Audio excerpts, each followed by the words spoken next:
YouTube channel learn with state द्वारा आपका अपना स्वागत है। और हम कल जो गणित पढ़े हुए थे कि अंक प्रणाली से संबंधित समस्याएं, तो कल आप बच्चों संख्या और अंक के बारे में जानकारी आपको हो गई थी। आज हमें फिर उसी के आगे हम आज पढ़ेंगे पार्ट 2। जो बच्चे कल मेरा क्लास नहीं ले पाए थे वो हमारे उस पे जा करके चैनल पे देख लेंगे, ठीक है। और आज जो है नंबर सिस्टम संख्या पद्धति के बारे में आपको मैं उसके आगे बढ़ाऊंगा। तो संख्या एक के अतिरिक्त वह धन पूर्णांक या प्राकृतिक संख्याएं जो एक तथा स्वयं के अतिरिक्त किसी और संख्या से विभाजित नहीं होती हैं, उन्हें अभाज्य या ऋण संख्याएं कहा जाता है। जैसा कि आप लोग अभी तक पढ़ रहे थे कि संख्या पढ़ रहे थे, तो हमें कुछ हमारे पास ऐसी संख्याएं हैं जो एक तथा स्वयं से कटे, तो उनको हम क्या कहेंगे? क्या कहेंगे? ऋण संख्याएं या अभाज्य संख्याएं कहेंगे, जो एक या स्वयं अपने से ही करती हैं, ठीक है। तो आप लोग जो है क्या ध्यान देंगे यहाँ पर कि संख्या एक के अतिरिक्त वह धन पूर्णांक या प्राकृतिक संख्याएं जो एक तथा स्वयं के अतिरिक्त किसी और संख्या से विभाजित नहीं होती हैं, उन्हें अभाज्य या ऋण संख्याएं कहते हैं। क्या कहते हैं? अभाज्य या ऋण संख्याएं कहते हैं। जैसे 2, 3, 5, 7, 11, 13, 17, 19, 23, 29, 31 और इसके आगे आ जाएगा 37 के बाद आ जाएगा 41। ऐसे हमारी संख्याएं हैं 100 तक के, जो ऋण संख्याएं या अभाज्य संख्याएं कहलाती हैं। जब इन्हीं दो संख्याओं को हम ले लें, इधर ध्यान देखो, यदि हम इन्हीं दो संख्याओं को ले लें कि 2 और 3 को, तो 3 को 2 से भाग करना है, तो ये पूरा विभाजित नहीं होंगी, क्योंकि ये पहले से क्या है? अभाज्य संख्याएं। तो जब ये पहले से अभाज्य संख्याएं हैं तो ये क्या कहलाए जाएंगे? सहअभाज्य।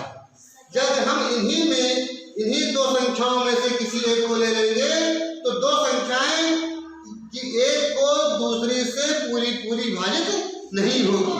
जैसे मान लीजिए ले लिया 2, हमको 3 को 2 से भाग करना है, 2 करना 2, अब कितना बच गया? शेष 1 बच गया। तो ये 2 और 3 हमारी क्या है? सहअभाज्य संख्याएं हैं, सहअभाज्य संख्याएं हैं। तो जब दोनों किसी से नहीं करती हैं और जब दोनों को आपस में ले करके हम भाग करेंगे तो एक दूसरे से तो ही पूरा विभाजित नहीं होगा। तो इसे हम क्या कहेंगे? सहअभाज्य कहेंगे। क्या कहेंगे हम? सहअभाज्य संख्याएं कहेंगे। क्या कहेंगे? अभाज्य संख्याएं कहेंगे। अब आप समझिए कि एक से बड़ी प्रत्येक प्राकृतिक संख्या जो अभाज्य ना होती है, जो अभाज्य जो अभाज्य ना हो, उसे संयुक्त संख्या या भाज्य संख्या कहते हैं। ना हो उसे संयुक्त संख्या या भाज्य संख्या कहते हैं। क्या कहते हैं? हाँ, या भाज्य संख्या कहते हैं। समझ रहे हैं? तो किसी एक को, अब यहाँ पर देखिए कि एक से बड़ी प्रत्येक प्राकृतिक संख्या जो अभाज्य ना हो उसे संयुक्त संख्या या भाज्य संख्या कहलाती है। जैसे कि अब एक से बड़ी प्रत्येक प्राकृतिक संख्या जो अभाज्य ना हो, यानी कट जाए, जैसे 4 और 6 ले लीजिए, 6 और 8 ले लीजिए, 5 और 10 ले लीजिए, तो क्या है? एक से बड़ी है। जैसे हमने कहा कि 5 और 10 ले लीजिए, तो हम जब 10 को 5 दूनी 10 क्या करेंगे? 5 दूनी 10 से भाग करेंगे, कट जाएगा। तो इसका मतलब क्या हुआ कि एक से बड़ी प्रत्येक प्राकृतिक संख्या जो अभाज्य ना हो उसे संयुक्त संख्या या भाज्य संख्या कहलाती है। संख्या एक ना तो भाज्य संख्या है, ना तो अभाज्य संख्या है और ना ही भाज्य संख्या है। संख्या एक ना तो अभाज्य संख्या है और ना ही भाज्य संख्या है। संख्या एक क्या है? संख्या एक क्या है? ना तो भाज्य है और ना तो भाज्य है, ना तो अभाज्य है ना तो भाज्य है। तो अब ये संख्या एक हो गई। तो दोस्तों आज का जो मेरा टॉपिक था वो पार्ट 2 का नंबर सिस्टम था।